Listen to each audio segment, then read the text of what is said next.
Alright, first and foremost, I must say all honor and praises be to Yahweh, Ba'Hashem Yahushai, Ba'Hashem Ruach HaKodesh. Double honors unto the apostles and elders of GreatMillStone and Shalom to the sincere elect out there teaching His truth and faith and sincerity through the spirit and power of Yahweh Ba'Hashem Yahushai. Quick point I want to speak on also is in second, like it be chapter 6, but from verse 18 on down. And it's speaking of a scribe named Eleazer, who was 90, man, and his story and the sacrifice he himself, made is basically a story for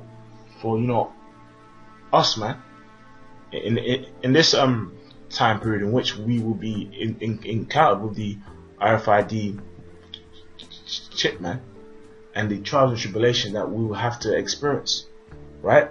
But his example is an example of enduring unto the end and truly fearing the Lord unto death.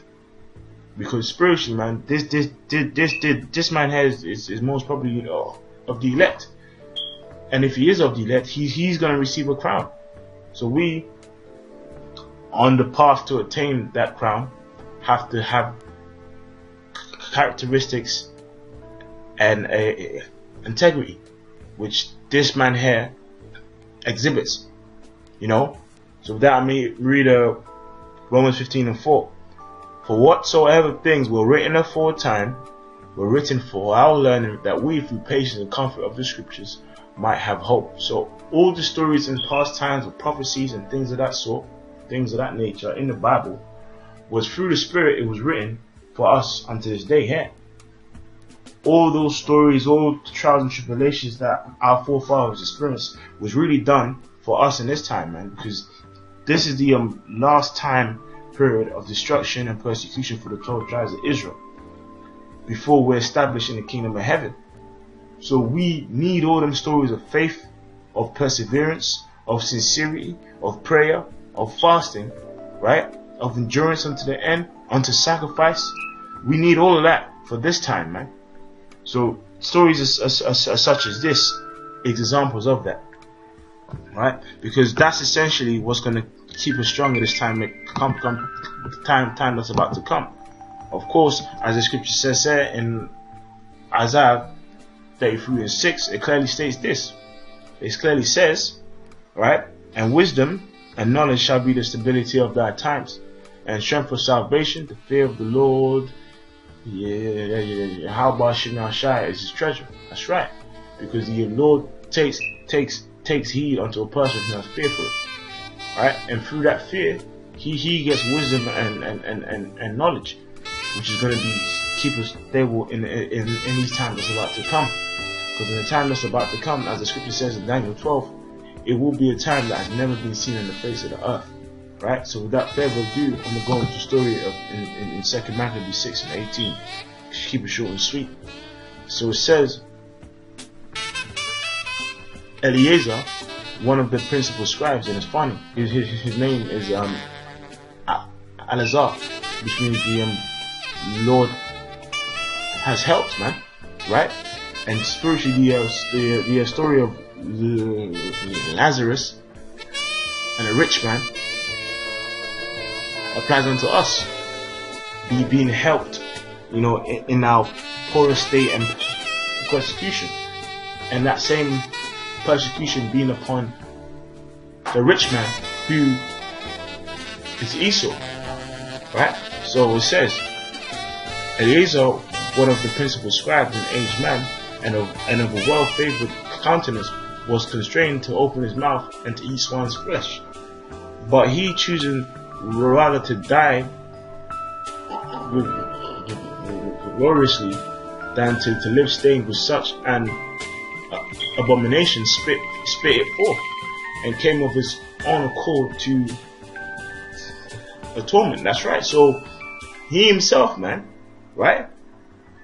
See, the thing is, man, it shows how high spirit and vibration our people was in. He chose he would rather, you know, die than eating pork, right? And this is the same mentality that we pray to have when we're encountered with that chip, to rather choose death, right, than to take that chip. It says, as it behooved them to come, that of resolute to stand against such things as are not lawful for the love of life to be tasted. And it says, but they that had charge of that wicked feast, for the old acquaintance they had with the man, taking him aside, besought him to bring flesh of his own provision, such as was lawful for him to use, and make as if he did eat the flesh of the taken from the sacrifice commanded by the king. So what they basically did, because they saw, look, this guy is not eating pork, right? They said, okay, go and tell him to basically prepare some lamb, or basically we will go and prepare him a clean meat that is lawful to eat and pretend it's pork, right? But he had real integrity, and we gonna see that action of integrity here, right?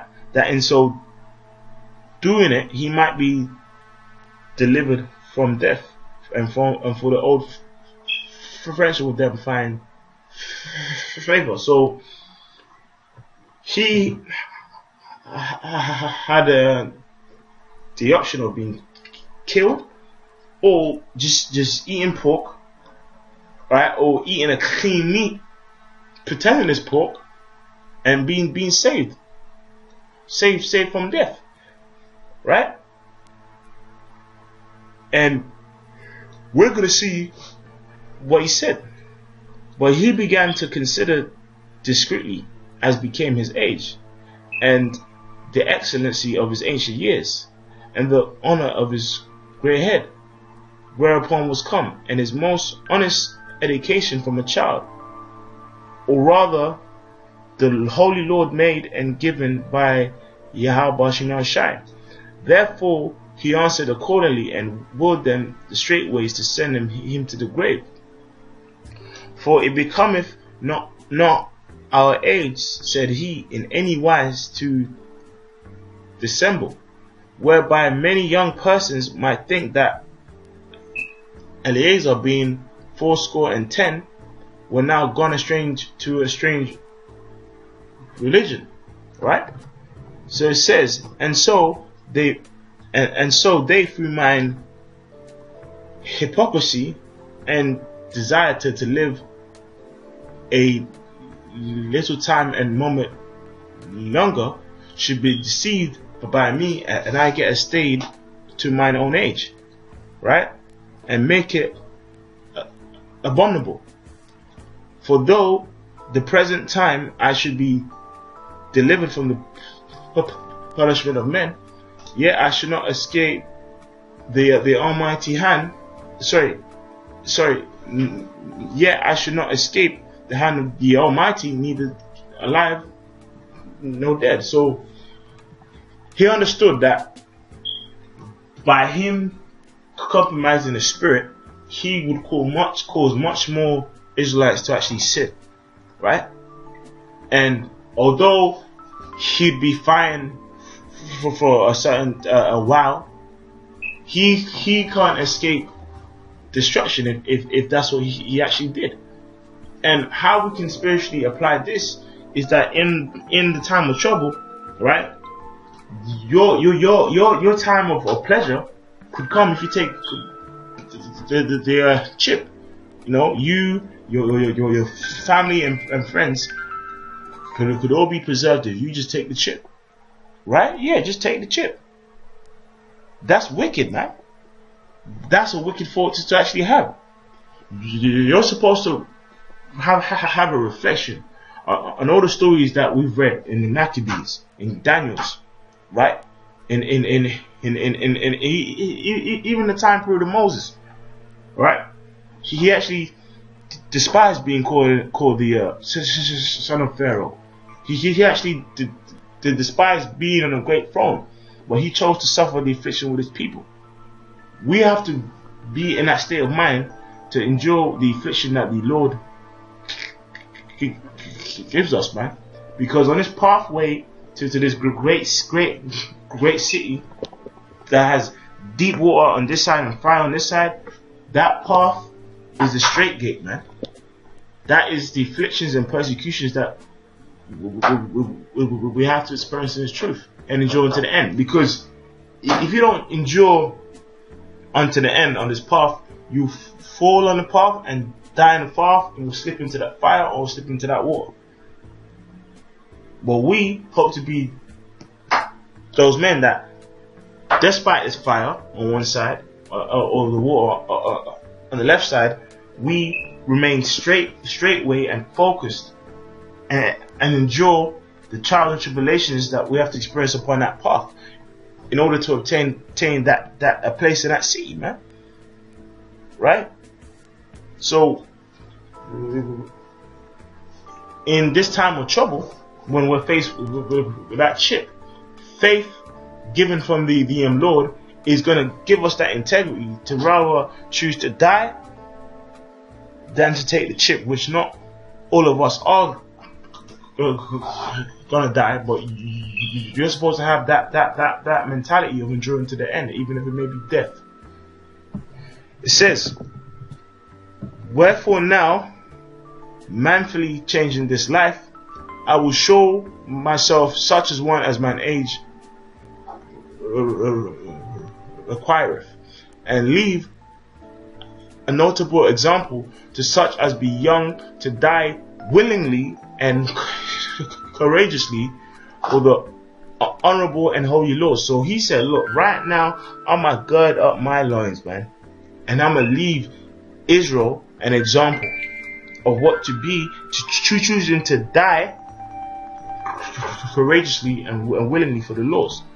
An example of that is in a time of trouble, because some men are going to be beheaded for not taking that chip. But guess what? They're going to have the same spirit upon them, man. The spirit and power of Yahweh Shai. And when he had said these words, immediately he went to the torment, and they that led him, changing the goodwill they bear him a little before into hatred, because the possessed speeches produced as they thought from a desperate mind. Right? But when he was ready to die with stripes, he groaned and said, it says, it is manifest unto the Lord that had the holy knowledge that whereas I might have been delivered from death, I now endure sore pains in body by being beaten, but in soul I'm well content to suffer these things because I fear him. That's right, because as the scripture says, my son, despise not the chastening, man. And this is a very good example of that, because just because he was in pain and dying, he didn't say, oh, you know, F the Lord. He said in spirit he felt, I'm content, man. I'm happy that I'm being chastised for the Lord, because guess what? I fear him. Right? So it says, going back to 2 Ezra, and thus this man died, leaving his death for an example of noble courage, and that's the same spirit, and that's the same stead we have to have, and a memorial virtue, not only unto young men but unto all his nation. So this example should be upon your actual mind and stories as such, because the time of trouble that's about to come upon this earth is heavy, but through faith and grace, you know, we hope to endure, man. Right? because really this word is our duty, man, and enduring to the end is a part of our duty, right? As it's said in the scriptures, Ecclesiastes 12:13. Let us hear the conclusion of the whole matter. Fear God and fear Yahweh Shemel Shai and keep his commandments, for this is the whole duty of man. For Yahweh shall bring every work into judgment with every secret thing, whether it be good, whether it be evil. Right? So with that, I'm going to say, all praise be to Yahweh Shemel Shai, double honors unto the apostles and elders of GreatMillStone. Shalom.